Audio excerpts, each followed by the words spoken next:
Welcome to Three Films and a Podcast, the show where destiny brought together three friends to enhance each other's cinematic journey by watching three new movies in a series of themed rounds. There is no claim of ownership on any film footage used in this episode, as all film footage is owned in its entirety by the copyright holders. And just like every car in Too Fast, Too Furious, this podcast contains spoilers. Enjoy! All right, hello everyone, and welcome to Three Films and a Podcast. My name is Tyler Beck. I'm your host for this episode, and I'm joined, as always, by my dear friends, Ben Lawhorn and Matthew Weiler. Benjamin, say hello to the people. Hello to the people. I am 1/3 of this, the least attractive third, I think, of the group. But you take can that back. No, I refuse. But you can find us also. You can find us at threefilmspod.com. We have some cool stuff on there. Matt is a great designer, and there's a bunch of cool merch. And our Patreon, where you can like pick stuff that we watch and whatever. So, yeah, take advantage of that. We've only had a few people do that. We have an episode coming up. I forget what movie we're watching, but we are watching Life is Beautiful. Nice. Ooh, brutal. But we're only going to talk about Roberto Benigni's acceptance walking over all the stairs. That's all we're going to do. Right? Yeah, That's it. The whole episode. So that's the kind of stuff you get for your money. We don't even talk about the movie you want. So it's worth your time and effort. Matthew, why don't you say hi to the people? Hello to the people. We are found anywhere you can find podcasts, on social media at Three Films Pod, on YouTube, which is the best way to experience our podcast. Ben does a great job of the video production and throws in fun tidbits that you can't enjoy by listening. And if you found yourself here already, go ahead and like and subscribe, please. If I can speak clearly, I'll repeat that again: like and subscribe. Perfect. But no, welcome. Yes, welcome. If you're new here, or you're an established movie club member, either way, we're just happy to have you here. We really appreciate your support. But before we go any further, before we get into this week's movie, I have to introduce a very special guest. Someone who personally I'm a huge fan of. I have probably thousands of minutes and hundreds of hours worth of time listening to the rich timbre of his voice over at Deep Dive Film School, formerly a Damn Movie Podcast. I'm going to call him Podfather Part 2. Since we've been calling the Podfather. Wow. So some might say you're the best Podfather. Adam Sherlock, I don't screw it up. It's been a long time. Thank you so much for having me, you guys. Fantastic to be here. And I think I always think about like, okay, well, when I die, if anybody really misses me, there's months of me just rambling that live online. So super excited to be here. Thank you so much for having me. Absolutely. And I was doing the math in my head. I was like, I wonder literally how many hours I've listened to you and Palcher on your podcast, especially the old one, because I found your new show, like you're talking about movies I haven't seen yet. And so I haven't been able to catch up yet. But I don't know. I've loved you guys and your show for a very long time. And, your show, we've told Palcher this was obviously a huge inspiration for what we've done here. And you guys were very, generous to share some of your experience and expertise with us. So we really appreciate it. And if you like our stuff, I promise you'll like the Deep Dive Film School. They're a lot of fun. Yeah. Without a doubt. Oh, go ahead, Ben. Go ahead. Oh, no, I was going to say, like, without a doubt, like, it's funny that out of between you and Matt, I've known you the least amount of time, and that's been 17 years. But through that, learned, I met Palcher, and then obviously the podcast. And then I realized when I came onto the stream, it's like, oh, I've never actually like met Sherlock before. Like, I feel like I've been involved in conversations for over a decade with him, but he has no idea who I am. So just yelling into the void at the things I'm wrong about. Perfect. So I'm excited to do it in person now. This is perfect. This is gonna be awesome. Yeah. Well, and there's one thing I love about Sherlock, and I hope we get a little bit of it on this episode. I love when you have strong opinions about things, and I'm hoping that this week's episode and the movie we're talking about elicits some of those responses from you. So this week's episode finds us at the end of our Legacy Sequels round. For those of you who might be confused by the term Legacy Sequel, it's basically a sequel that takes place in the same timeline as the first movie. It's just further along in time, and it usually introduces some new characters. So To give an example, we've covered so far The Color of Money, which continues the story of the hustler, and we've also covered Indiana Jones and the Legend of the Crystal Skull. So that's kind of what we're talking about. It's like not a direct sequel, but it's in the same, the same world. Personally, I've had a great time in this round. Like, I loved Color of Money, and I surprisingly really liked Crystal Skull.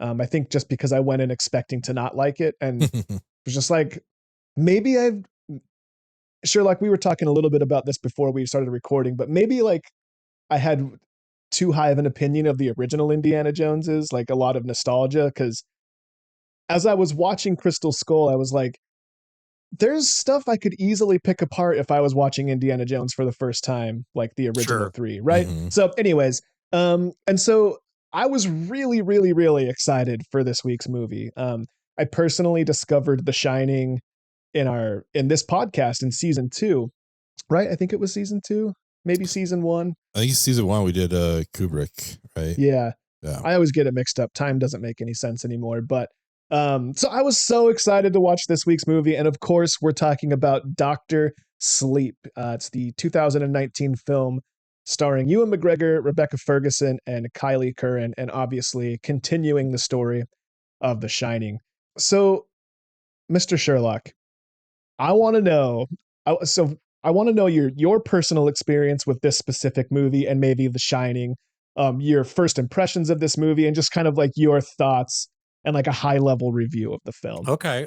Well, right out of the gates for this episode, I did wear my Wendy Torrance baseball card shirt. Oh, yeah. Yes, that's awesome. That's She's incredible. crying, which I think is really funny. I love it. But so I am a huge Stephen King fan. In fact, Tyler, I believe you saw my shrine to Stephen King in my living room. I did. When you came over and recorded with us.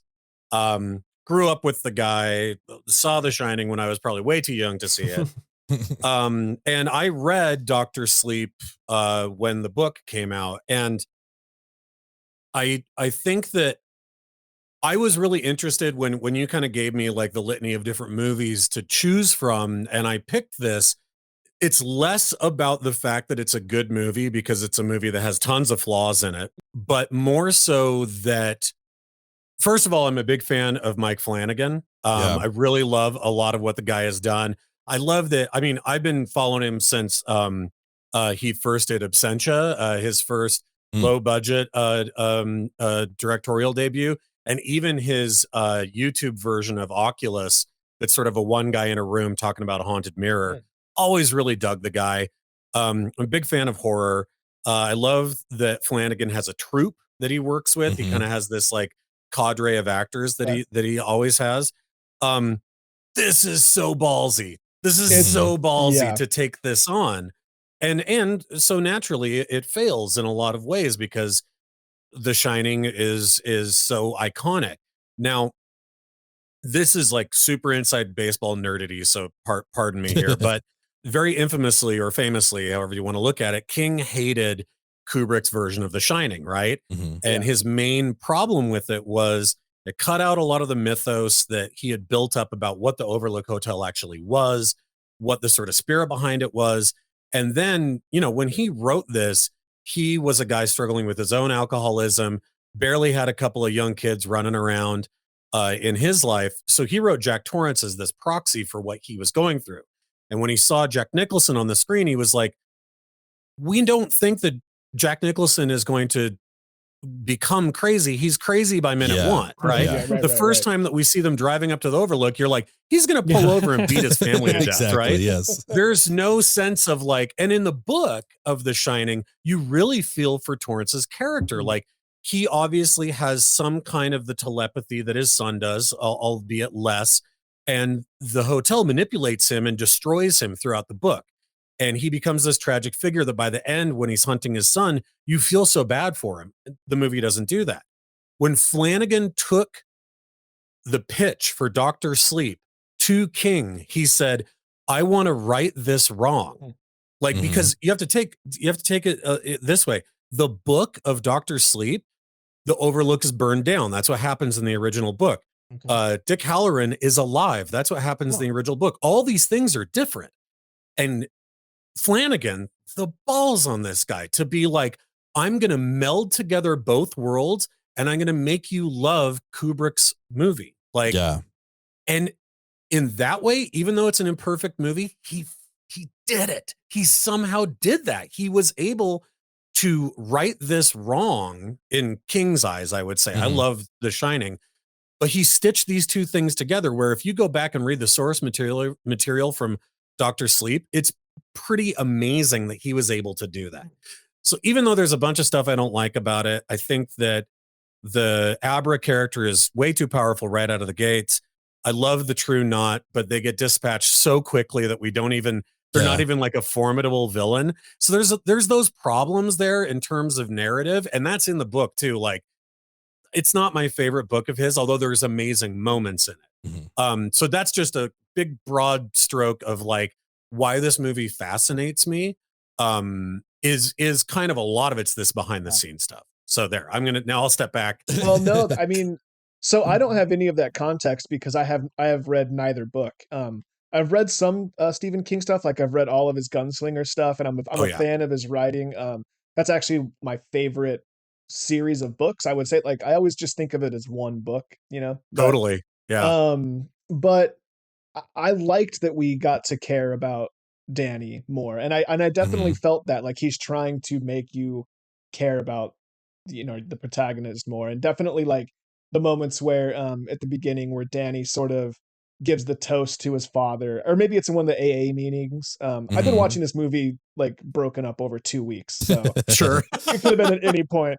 But yeah, I like that. I was like, oh, that's interesting. Like he has a, you know, he's moving on. He's kind of giving like a like forgiveness to his father, like that sort of thing. So I definitely felt that. So it's interesting to hear that he had that perspective, and I definitely knew that Stephen King did not like The Shining for all the reasons that you outlined. So Yeah.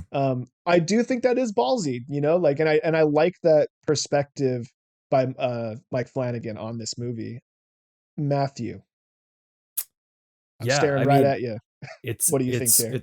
It's crazy hearing, you know, Sherlock, you know, outline all those things that this movie corrected, and without having, like you, Tyler, without having any background with the books or the source material, just having seen Kubrick's version and seeing this, I felt those things in this movie. So like, as you mentioned, Tyler, he's toasting to his father, and like all of a sudden I'm feeling this like empathy for Jack Torrance. Yeah, totally. And like sad. And like you never thought you would ever have that nuance. Yes. Right. And it does, and it's change. interesting because, sorry, Matt, but it's interesting because it's like, I just want to say I didn't like this movie at all. I said I watched it over 2 weeks. I've been really struggling to get through this movie, and that's I liked that was the idea. Like I like the idea behind this story and this movie, but like when you said I felt empathy. I felt empathy towards Jack. I was just like, but that wasn't set up. Like, I don't know. I can see what they're, with the perspective that you outlined, Sherlock. I can see that's what he was trying to do, but there was a lot of things like that where it just didn't make sense. And a lot of those moments, like, oh, remember Jack Torrance? Do you remember the hallway and the tricycle? Do you remember The Shining, guys? Like, that's what this movie felt like to me. But it's interesting to hear that what he was trying to do with all that, and it actually like softens a little bit of those callbacks for me. But now, if I may, Tyler, you did say that your first experience with The Shining, the original Shining, was at the beginning of when you guys started doing this show, right? Yeah. So you have to realize that for most people that Flanagan wrote this for, this thing's like fucking Freebird, man. It's like to go back to the Overlook. It's like, remember this guitar lick? Like they're thinking, they're hearkening back 40 years, right? So I mean, it is that big of not just like, hey, remember this hallway? It's like to see it again, and for Flanagan to actually be like, let's put the filters on this. Let's get the same film stock that Kubrick used. Let's try and do it up as close as possible. Again, it's super gutsy, but there's another part of it where I'm like, that is like for like horror fanatics, like it's so big, right? To even have that there. So, and it's interesting because when we go back to the Overlook at the end, Matt, I promise we're going to get back to your thought here. I haven't lost it, but I did like it. I was like, oh fuck yeah, we're back in the maze. We're back at the Overlook. There were parts of that I liked, but at the beginning of the movie, it just felt like I didn't feel like this movie would have stood on its own without saying like connecting back to The Shining, right? And I was hoping to see, like, I feel like The Color of Money, as an example, stands on its own as its own film without necessarily connecting to the Hustler. And same with Indiana Jones. Like, you don't really need to know. I guess I don't know. It just felt like they were beating me over the head with Shelley's baseball bat. Like, hey, this is the fucking Shining, dude. Like, but when we see like the bathroom door broken and everything, I was like, that stuff I did like. Basically everything at the Overlook, but. Matt, I'm sorry, I cut you off, and you were talking about I don't often disagree with things. Tyler on camera, at least, but I'm going to here. I love it. Yes, please do. I actually didn't feel like the shining parts of this movie were the best parts of the movie, and I also didn't feel like there was too much of it. I felt like there's just enough narratively to sort of try to make those connections to the original picture. Yeah. But I actually love the parts the most that actually kind of stood on its own. And I actually feel like this works really well independently as well. I mean, it's building off of, the supernatural that's established in The Shining. It gives a lot more context to the supernatural, makes it more interesting. Totally. The first Shining's like pretty psychedelic in that you don't really know what's going on. Like everything's very abstract and explained in a very broad way. Whereas this one kind of gives a little more context. There's more out there. There's predators out there. People are actually in danger. And it also establishes, the Overlook is a very dangerous place for pretty much everybody. Because it also says like everyone has a little bit of shine in them. So like this Overlook Hotel is like messing with everybody. Yeah. And so I felt like it was used as a really cool weapon in this movie. And it didn't feel like it was doing it to make the audience go like, oh, this is The Shining again, but rather, as a weapon, as a device to connect the stories. What interested me with this is I feel like every movie that doesn't feel like it should have, I know this has a book that it's based on, like it's an adaptation, but every movie that shouldn't have a sequel, like I always joke like, oh, the sequel will be 40 years from now. It'll be this character and they'll be doing, this bizarre thing. And like Dr. Sleep is that with The Shining. It's like, oh, Danny Torrance, he's 50 years old and he's still traumatized by his experience at The Shining or at the Overlook. I'm like, this sounds awesome. Yeah. And it's got Ewan McGregor. Like I was on board with it from the get-go. But I really liked this movie. You did? Okay. And I enjoyed Kubrick's version. I feel like it did enough. It wasn't trying to be Kubrick, which is the best thing it could have possibly done, but it had, shots and audio that rhymed with Kubrick's version. And I thought that was a really nice touch. Yeah, it's interesting. I lost my thought, so I'm going to go back to Ben. I noticed you were going to say something. Well, I was just going to say, like, my shirt isn't as cool, but in the same vein as Sherlock, I have my Danny Torrance shirt on tonight. Oh my God, I just noticed what it was. Yes. So I feel like I saw this. I didn't think that it was. Yeah, it's kind of weird. I didn't think it was Tony. That's amazing. But yeah, it's my little fantastic Danny Torrance shirt. So I'm glad to know you're on the same page here. Yeah, I mean, I had a good time with this movie. Like, I thought it was really good. I am with you, Sherlock. Like, I don't know Mike Flanagan that well. My first experience with him was The Haunting of Hill House. I think his first like Netflix series. And I was just hooked. I was like, holy shit, this guy's great.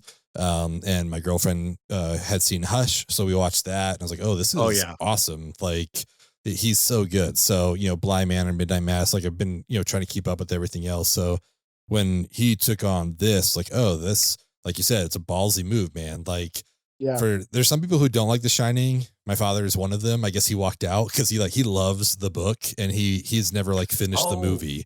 So how interesting. Yeah, wow. He was so bothered by what they did that he was like left.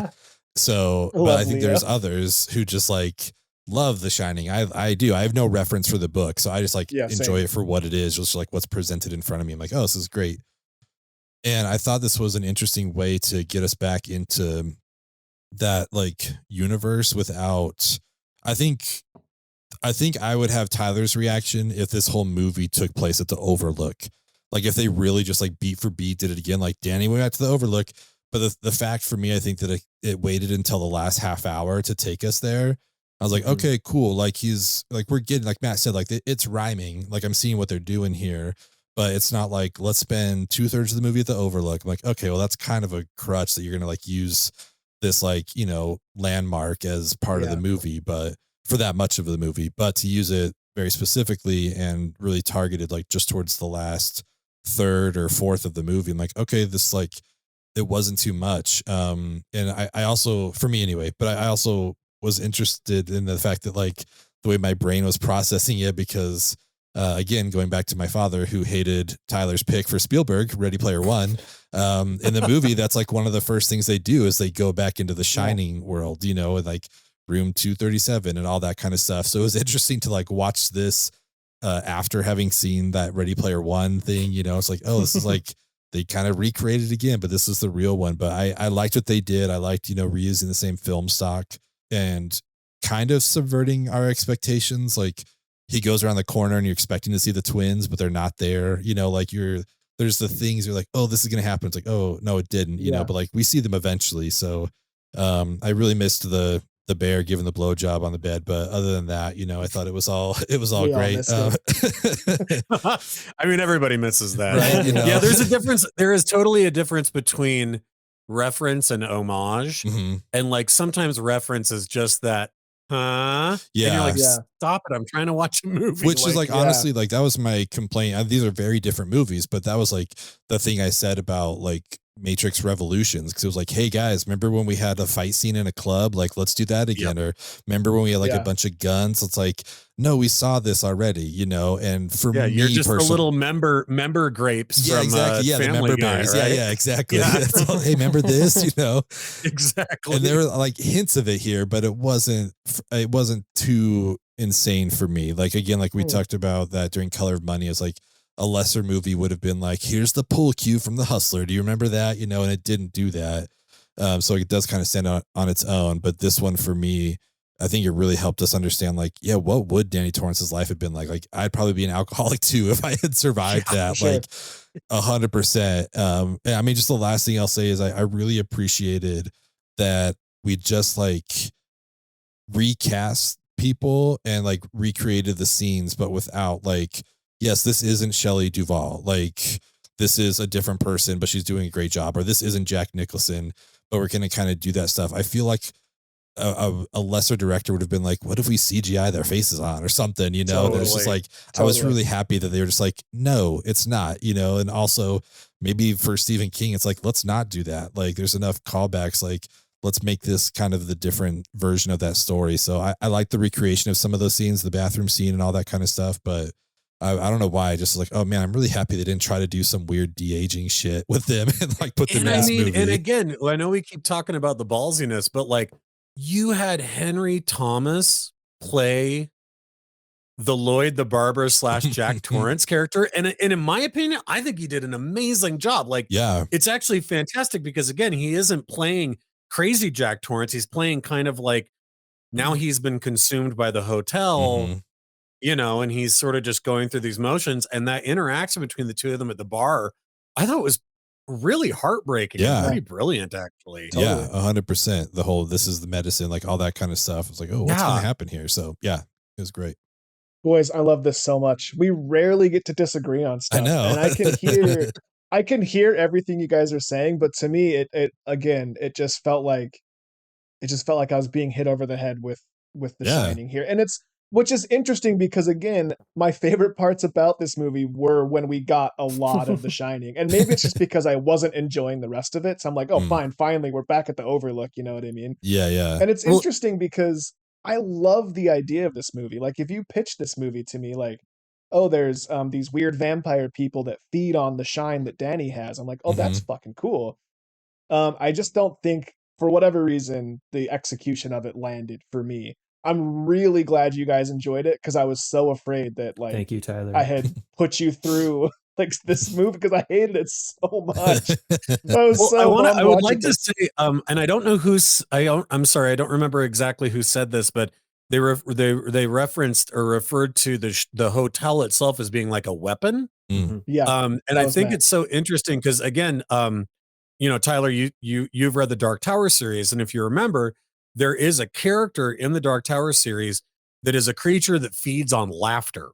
And this is something that King loves, is he creates creatures that feed on different emotions.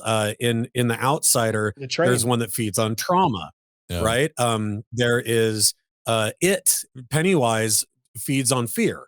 And the true knot here, our villains, feed on the ability to be psychic or the ability to have telekinesis or these different things, right?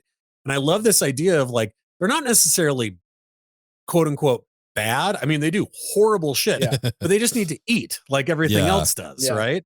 So their motivations are not like, we're going to take over the world. It's like, they're a dying breed that are traveling around in RVs. It kind of reminds me of the cult from Mandy, where it's just like, they're kind of this group of old 100-some-year-old hippies trying to stay alive and dying off, right? And so they got to find these kids to eat them. And that's a brand new idea. Like, to your point, Ben, it doesn't have anything to do with The Shining. It just happens to do with more kids who know how to shine. And here are some things that want to eat them. And I think that's what simplifies it and changes it a little bit. And I think for me personally, I think that's what killed this movie to me. Because another thing Matt said was The Shining was like a psychedelic experience. And if I'm being totally honest, it's not a movie that I totally understand. I just really like it. You know what I mean? Like, I've never been fully been able to understand, like, was it the hotel that made him go crazy? Was it just the isolation? Was it just Jack? Was that a personal thing? Like, I didn't really fully understand the movie, and that's kind of what I liked about it, because my imagination was able to run with it. You know what I mean? And then with this movie, it's like, nope, this is what it is. It's this spirit that lives inside of people, and it feeds on people, and it feeds on their psychic abilities. Everyone has some shine, and this is an entity that feeds on it. And I think, to me, it just kind of took some of the magic away. And that's a little, it kind of midi-chlorianed you a little bit. A little bit. Yeah, a little bit. And I think, like, that's fair. I really fell in love with The Shining. It was a movie that I had obviously heard a ton about, and it's one of the rare times where, like, it actually exceeded the very, very high expectations, right? I'd heard about The Shining. I'd seen scenes from it. The movie had been spoiled to me. I knew it was going to happen, and I still just absolutely loved it. It's a movie that I think about all the time. And so with this movie, I just feel like this movie killed a little bit of that magic, and I just want some of that magic back. But again, I'm really, really glad you guys liked it. And I'm really curious, like, if you had to try and convince someone to watch this movie, someone who The Shining is very precious to, what scene would you show this, guys? If you're in an elevator and you have to give your elevator pitch. Before we get started, does anyone want to get out? What scene would you pull up on your phone to show someone, to talk them into watching this movie? And Ben, I want to start with you here. Mine, I really enjoyed when Rose the Hat, which is a great name, when Rose is going to, like, attack Abra for the first time, or so she thinks. So she goes to, like, Abra's house, and is in her room with her. But then we discover that Abra's really, like, kind of baited her into the situation. So, like, her hand slams in the cupboard. And that's the first time I think we really see any fear in Rose's eyes. Like, oh, am I not the most powerful person in the room right now? Like, this is super weird. Like, she does not know how to deal with that. And just seeing, like, to your point, Sherlock, I mean, maybe Abra is, like, too powerful right off the bat. And this is, like, kind of letting us know that. But I really enjoyed Rebecca Ferguson's performance here of just, like, oh, I don't know what to do here. I don't know the last time that I haven't been the strongest person in the room or in control. Totally. And just, like, literally, like, ripping the skin off her hand as she's, like, pulling her hand out of, like, the drawer. It's like, oh my God. Like, I really enjoyed all that. I really enjoyed the visual aspect of it.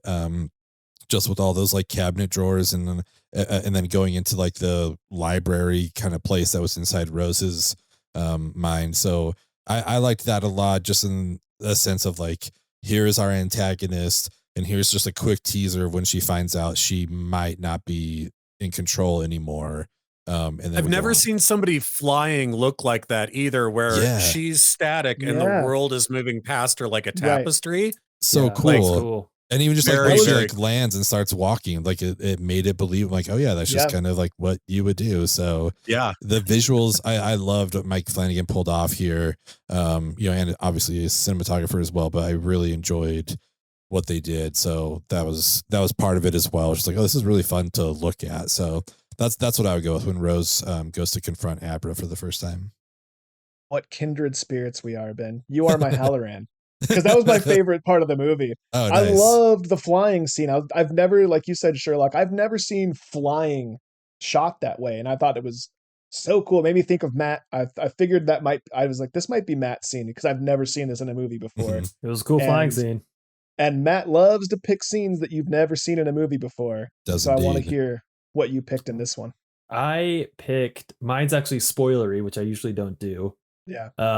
And it's also, yeah, I mean, I selfishly I hated the scene just because I love cheering for like cool side characters. Mhm. And so maybe showing someone this scene would take the sting off of this a little bit by spoiling it for them.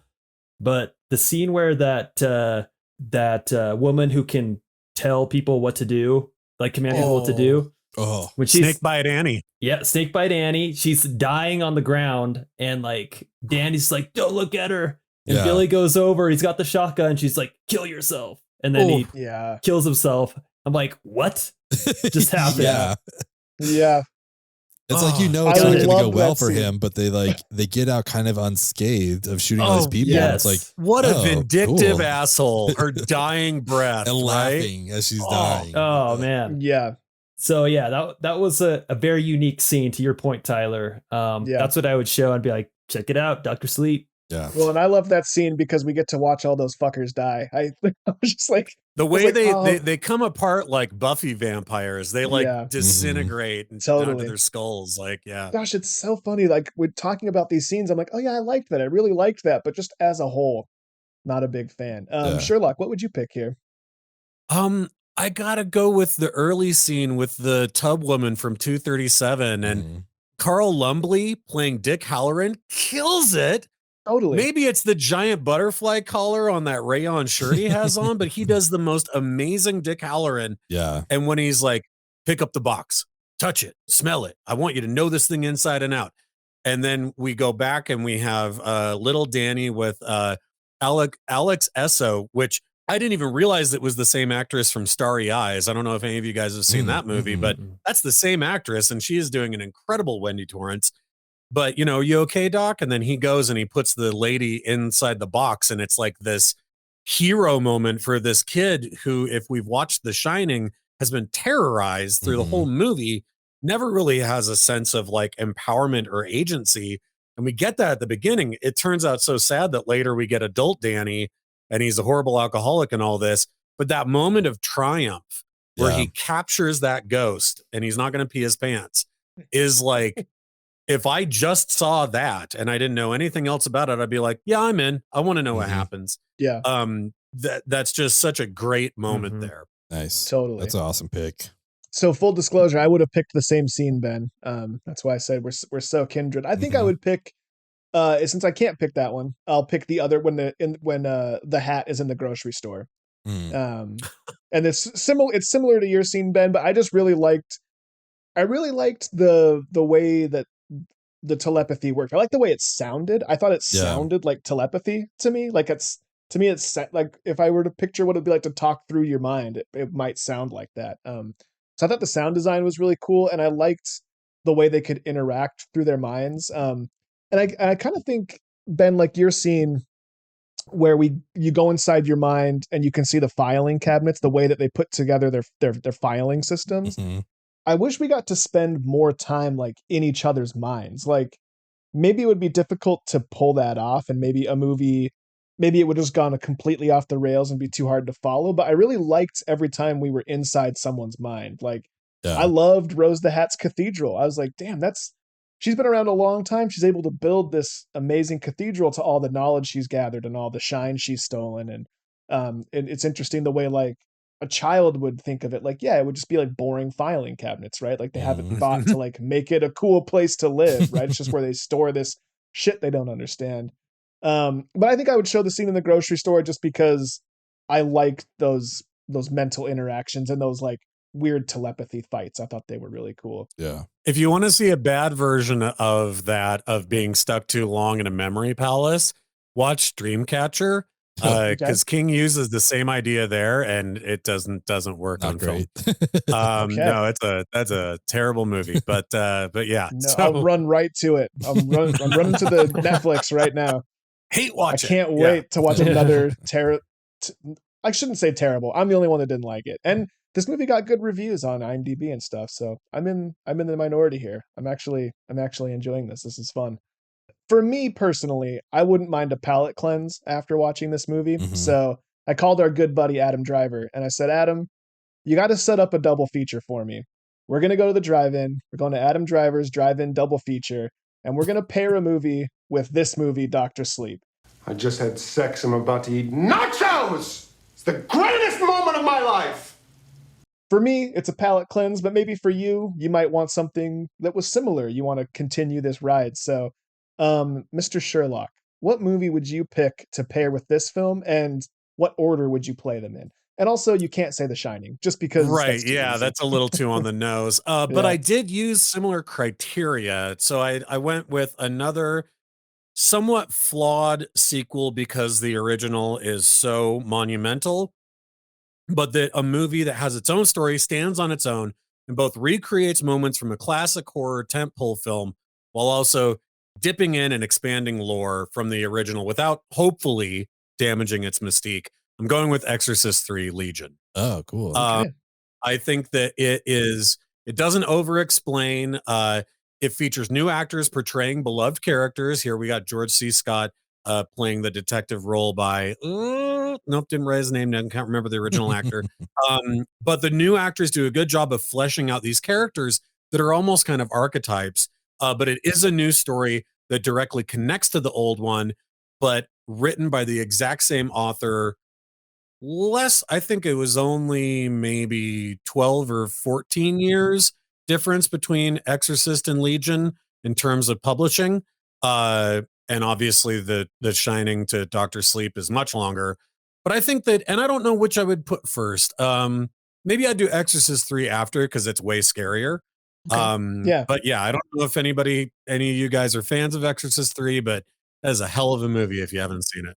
I really liked The Exorcist. I haven't seen any of the sequels, so don't see 2.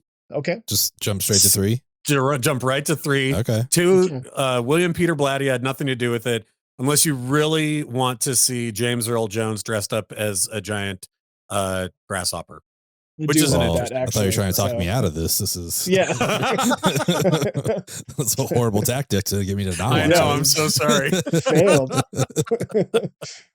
I love that. I mean, I'm not much of a horror guy, so the likelihood that I'll actually dive into The Exorcist 3 is low. But it comes highly recommended, because George C. Scott is so good in it. You really should. All right. Maybe next Halloween we'll work it into the canon here.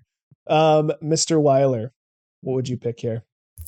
So I was watching this movie and seeing this group of predators, prey on people who have a shine, and I was thinking like they could really reskin this movie as like an X-Men movie in the X-Men universe, and it would be super cool. So through that lens, I'm pairing this with X2, and I'm showing X2 first for the teenagers, and then when they go to sleep, we'll let the parents enjoy Dr. Sleep. The party. Yeah, they are kind of mutants, huh? Like Abra is totally an X-Man. Totally. Yeah, they're cool X-Men villains for sure. Like they can feed on the mutant powers of the. Yeah, that's an it's like a bunch of Professor X's fighting. Basically, it's kind of cool. yeah, that's awesome. We don't get to do this segment very much anymore. We've toned down the amount of segments we put in each episode. But the thing I love most about it is seeing how everyone ties in their double feature and what criteria they use. So on that note, Benjamin, how did you tie in your double feature? What'd you pick here? I just feel like I have the most like basic bitch answer here. My first thought was actually just going to be Like, let's do the sequel of a Stephen King story. Let's focus on who was like kid before is now an adult. And I thought about doing It Chapter 2, the Andy Muschietti, like the new version of it, which is, as far as casting goes, really good. Like Bill Hader, Jessica Chastain, like James McAvoy, really good. But honestly, I might just show It instead, because I think that's the better movie out of the two, in my opinion. It Chapter 2, I think, mirrors Dr. Sleep. Obviously, like I said, like, let's go back in 30 years and it's the same people older. So I like that aspect of it, but I actually really like It as a movie even more. So on the off chance that someone has like seen The Shining, is going to see Dr. Sleep and somehow hasn't seen It, that's what I would go with. I'd go with that 2017 movie. Guess what, dude? I am that guy. I have not seen It, and I'm that guy too. I'm coming with you. Yeah, look at that. For real? 2 tickets sold. I'm not much of a horror guy. I don't know. It takes a lot to get me to see. It takes recommendations from people I trust, like you, Sherlock, or Ben or Matt. I mean, well, don't trust me, because I'll watch a bad horror movie before I'll watch like a good movie. Like I'll like. Yeah, he told you not to watch James Earl Jones in a grasshopper outfit, so yeah, I don't know if you can trust it. I just feel like I could trust you to lead me in the right direction. You know what I mean? But maybe not. Yeah, that's fair. Maybe not.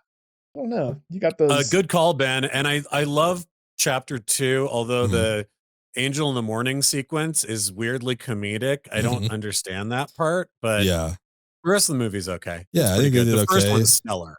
Yeah, it's so good. And honestly, like with 2, when I heard about the cast, I was like, man, they really fucking nailed like these kids as adults. Totally. And still some like really interesting moments, but I think one's the better of the 2 of them for sure. Completely agree. Yeah. I said that I didn't like this movie, but there are things I liked about it. One thing that I did like about this movie was Rebecca Ferguson. Even though there was parts about the character that I didn't love, I thought she was all in, and I thought she was really good with what I personally didn't like it, but I thought she did really good with what she was given. And I know that might not make total sense, but despite me not liking it, I thought she did what I didn't like well. It was the hat, wasn't it? It was the hat. Love that hat. And I love her confidence. Sexy hat. Yeah, she's not the last. She's just the prettiest. And so I just kind of wanted more Rebecca Ferguson. So I'm going to watch the longest Rebecca Ferguson movie I can think of, and I'm going to watch Dune. There's a little bit of like, the Bene Gesserit telepathy there. Like there's some mind speak. There's like that sort of thing. She tells somebody to kill themselves in Dune. Totally. And, there's just lots of like, slow, beautiful camera work around Rebecca Ferguson, which isn't a bad thing. So we'll play Dune last. We'll get Dr. Sleep out of the way. You can show up late. We'll watch Dune.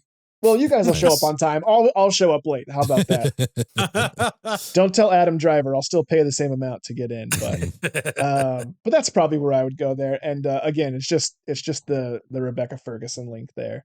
Well, now that we've left the drive-in, let's head on over to our Rushmore Mountain, shall we? These are OR scrubs. Oh, are they?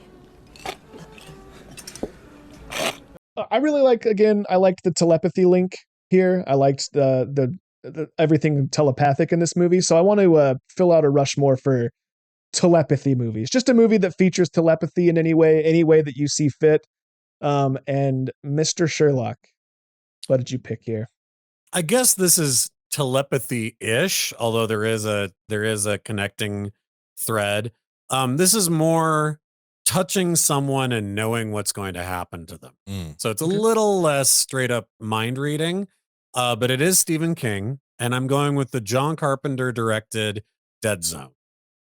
Christopher Walken, amazing performance by him. Just that whole like the ice is gonna break. That whole like it's so good, and the way it's directed, where there's the room that's on fire, he sees the vision of it, and he's inside the bed, and it's very spooky. And the fact that it somehow, and again, very much like Dr. Sleep, it's like that isn't enough, right? Just having a character who can do that is not enough to make it all the way through for a full story. He has to layer another thing on top of it. And the layering he does here is everybody familiar with the Dead Zone? No. It's on my watch list. Oh my God. Yeah. So he basically, Christopher Walken can tell something that's going to happen by touching someone's skin. Okay. Oh, interesting. And at first he's saving people left and right. He's trying to convince them that bad things are going to happen. And then he meets a presidential candidate. And when he touches him, he realizes that this guy is going to cause World War III. Oh, shit. Like, this guy's not going to great. become the president and he's going to fire the nukes. Dang. And so it turns into this almost Lee Harvey Oswald thing where, like, now he's going to have to assassinate this guy. Nobody else knows, right? Yeah. Except for him, that, like, he has to do this thing. And I won't spoil where it goes, but it's like the fact that it then turns into sort of like political intrigue and espionage on top of already this psychic telepathic ability, just makes for a great early 80s John Carpenter film that doesn't get talked about nearly enough. Early Christopher Walken performance, and he just kills it. Nice. But yes, I'm going Dead Zone. Cool. That's awesome. Well, that just made my personal watch list on Letterboxd. I'm way into this movie. Oh, yeah. And I will say this, and it's been talked about a lot on places like Reddit, that political candidate, and I can't think of who the actor is, but it's somebody famous. I'll look it up while everybody else is talking. But the echoes to the rise of Trump of, like, I'm an everyman, I say what's on my mind, is weirdly prescient from a movie from like 1982. Dang. Wow. So just throwing that out there, like, it's worth checking out just for that you're like, wow, man, King understands politics. So just throwing that out. Was he like a ghostwriter for The Simpsons or something? Like, I know, right? Yeah, always right. Always right. Matthew, what would be your Rushmore pick here? Okay, so I'm grateful for an opportunity to shout this movie out, because if you had asked me 2 weeks ago, this movie would not have come up. But I was just thinking about it in hindsight, and we're a very Marvel-friendly podcast. All of us here are very Marvel-friendly. We like the Marvel movies. We don't apologize for it. Anyway, in light of seeing the Black Panther movie, which in my opinion, hopefully you've seen it by now, this isn't spoilery, but I thought it was going to make a bigger splash in like the Marvel universe than it did. Yeah.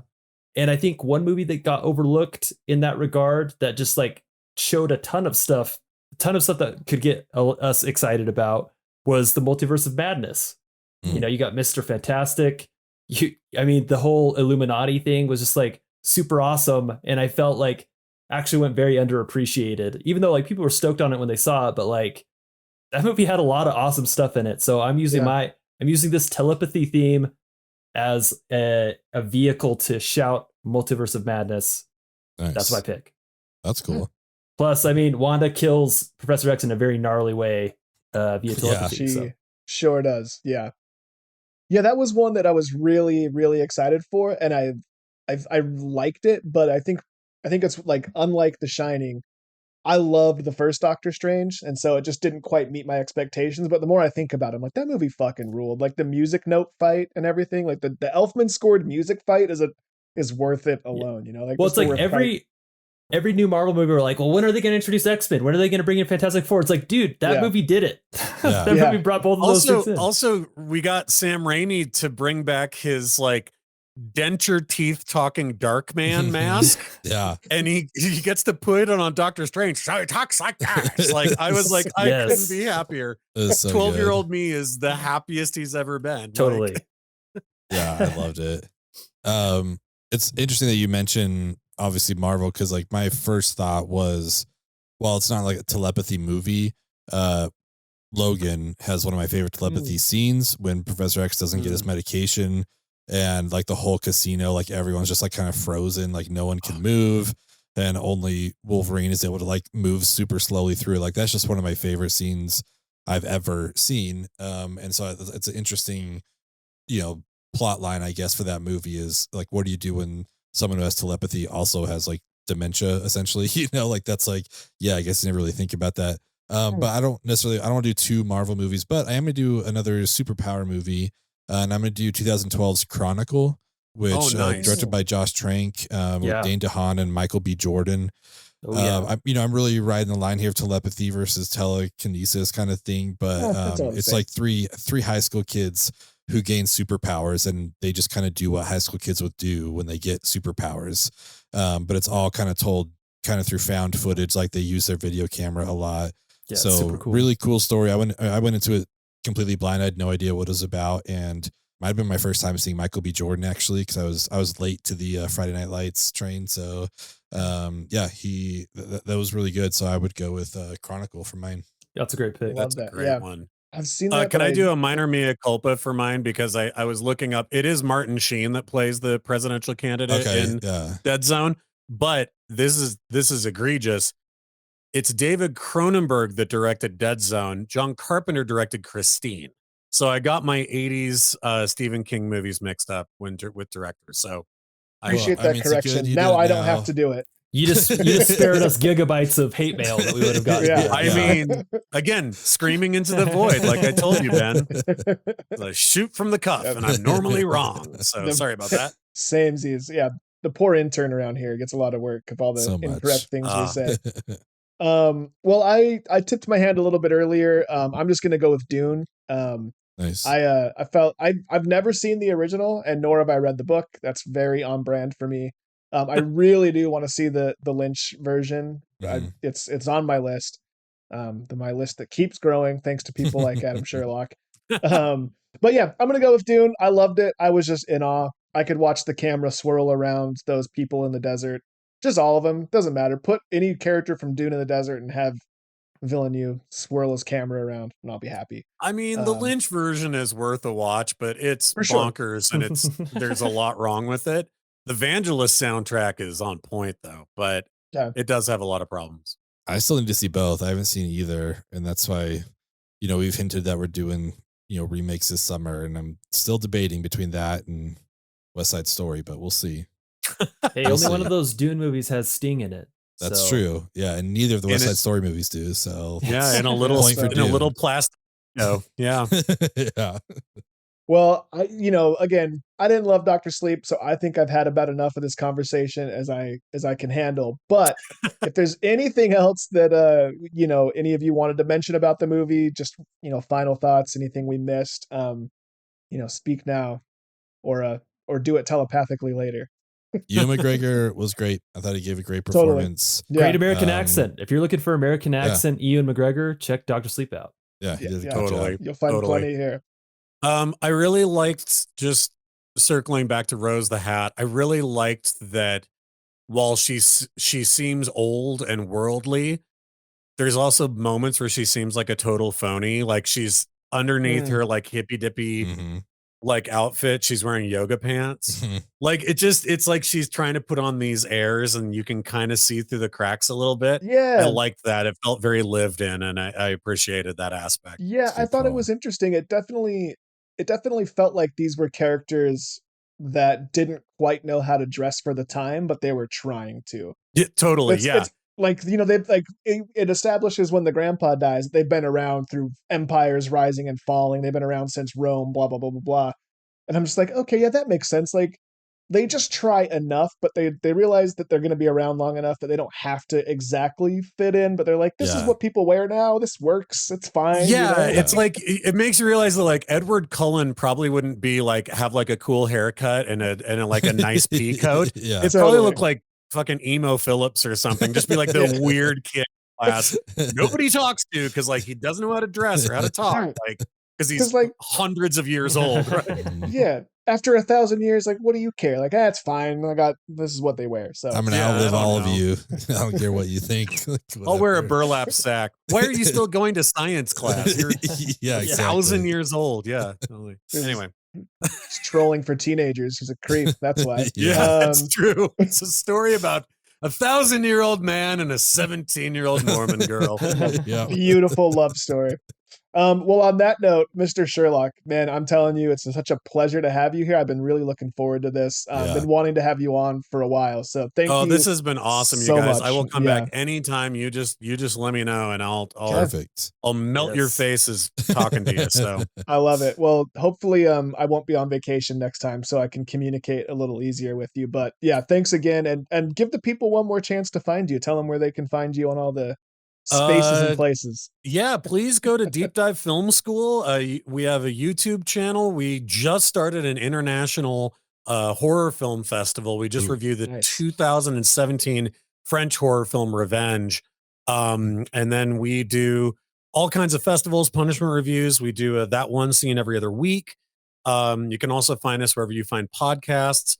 We do have an archive of a damn movie podcast stuff that we started back in 2006, I want to say. Dang. We might be sunsetting those soon. So if you're interested in any, I don't know. Palcher put it perfectly. He was like, there's hours of me saying shit that I have no idea what I said. I do not remember at all. They're from before my daughter was born, who can like drive now. So like, I don't know what the hell's going on. So like, we might, you want to, some of it ages like milk. You want to put it away. Yeah. But yeah, so you can find our stuff there, and we upload every week. Nice. Yeah. Well, please do check them out. I mean, again, I've been listening to them since apparently 2006, which kind of makes me need to go drink a beer and think about things for a while. That's kind of wild. But yeah, check them out. They're great. You've heard the Podfather, and now you've heard the Podfather Part 2. And if you need more, and I promise you do, go check them out. Once you've done that, make sure you like and subscribe on our YouTube. Follow us on all the social channels at 3filmspod, and we will see you next week. Thank you very much. See ya.